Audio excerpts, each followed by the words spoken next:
Hello my friends, let's learn how to do braids. I heard someone else say on their YouTube channel, I wish I could remember which channel it was, but she said, I love doing braids because they are very easy to make, but they have this advanced look. I couldn't agree more. It's easy and fun to make, but it looks great. How do we do it? Let's briefly talk about it first. Actually, what you need to do here is just some purl stitches as a background stitch, so the pattern will show itself. And then knit stitches in the middle. So, for example, what I have here is 2 purls, 6 knit stitches, 3 for this side, 3 for this side, and then 2 purls. But how do you get the braids then? Only when you're here, when you want to do this crossing action, you do something. Other than that, you only purl, knit, knit, knit, purl. What do you do at the cross? You will need a toothpick or a hairpin, something thin and small, and we will, let me show you, let's not talk about it, but let me show you how to do that. But remember, we will only take this action at here and here and here. In between, I'll just purl, knit, knit, knit, and I'll purl. That's how easy it is. Let's see. So friends, I have made a sample to show you how to do this crossover. So this is just very similar to what I have here. At the right and left I have purl stitches and they will serve as background, and these 6 knit stitches will form the braid cable. Okay, so let's start with purling the first 4 stitches, and then we'll discuss the pattern. We'll not discuss it anymore. We've talked enough. We'll do it. Okay, now, to do the crossover, to do this, what I aim to do is to take these 3 stitches and put them here after the second 3. So I want to, when I'm knitting, I want to knit these 3 first, and then I will have these 3 here and I will knit them afterwards. But how can I do that? So just take a toothpick and slide them to the toothpick. Okay, they will wait here. Take these into the right needle. Yes. Now take these 3 and put them on the left needle. So I am placing them exactly where I wanted them to be. And now I will take these 3, the 3 knit stitches that I have on my right needle right now, and I will put them on my left needle. Yes. Now, I did what I was just talking about. I took these 3 and put them here, right after this 3. Okay? So let's let's take the yarn to the back side of our right needle, and we will knit these 6 stitches in their new order.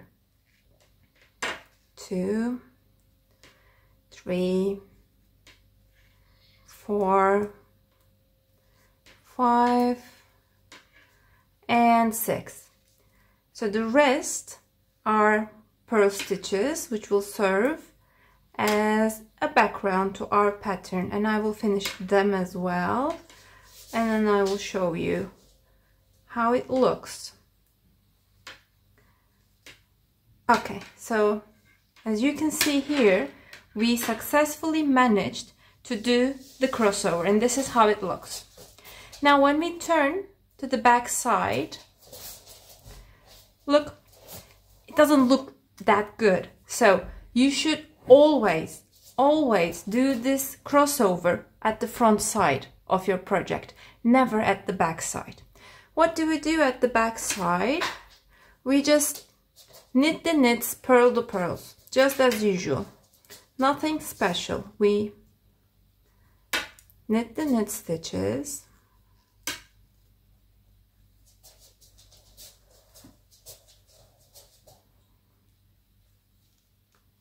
and then the braid Now at the back side they are pearls, so we purl 6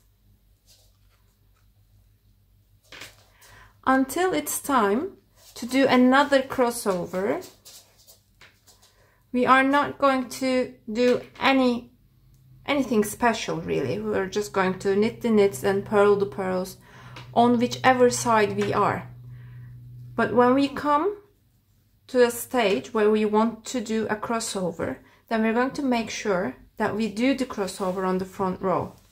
I'm sorry, on the front side of our project. So this is how it looks. Let me knit for a couple more rows and I'll show you how it looks then. So my friends, after you do the crossover, when you purl the pearls and knit the knits, at some point it starts to look like you're doing something wrong. It looks sort of silly, doesn't it? But this is how it is supposed to look. So I have done 8 rows here, and now I'm going to do another crossover. And in this one I have also done 8 rows between 2 crossovers. So it's going to look exactly like this. Don't be mistaken, or don't think that you're doing something wrong when it starts to look so plain. Okay, so let's do our crossover and see how the braid shape will show itself. We'll do the pearls first, then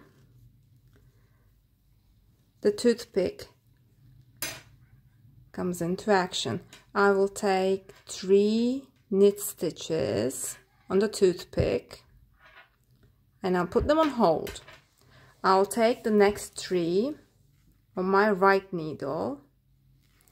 Okay, now I'll take the stitches on the toothpick and transfer them to my left needle. 1, 2, 3. And now I will take these stitches on the right needle and transfer them to my left needle. So what have I done? I have changed the order of the stitches of these columns. Now I will take the yarn to the back side of my right needle and I will knit these 6 stitches in their new order. 2, 3, 4,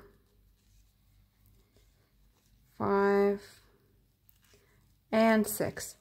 Let's finish the background pearls and see what we have here.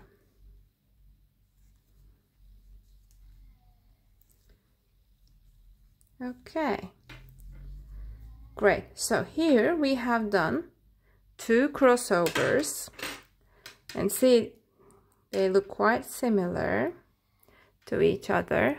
They have 8 rows between 2 crossovers, and they are done with 3 knit stitches on the right column and 3 knit stitches on the left column. Remember to make the crossovers on the front side of your work always, and remember to put some purl stitches on the right and left side of your braids as the background motif. I hope you like it, and please write me in the comments if you start doing this and if you have difficulties, or if you do it easily with this description. I would like to know how it's going, and enjoy your day. Bye bye. Also subscribe to my channel and like the video, please. Bye bye.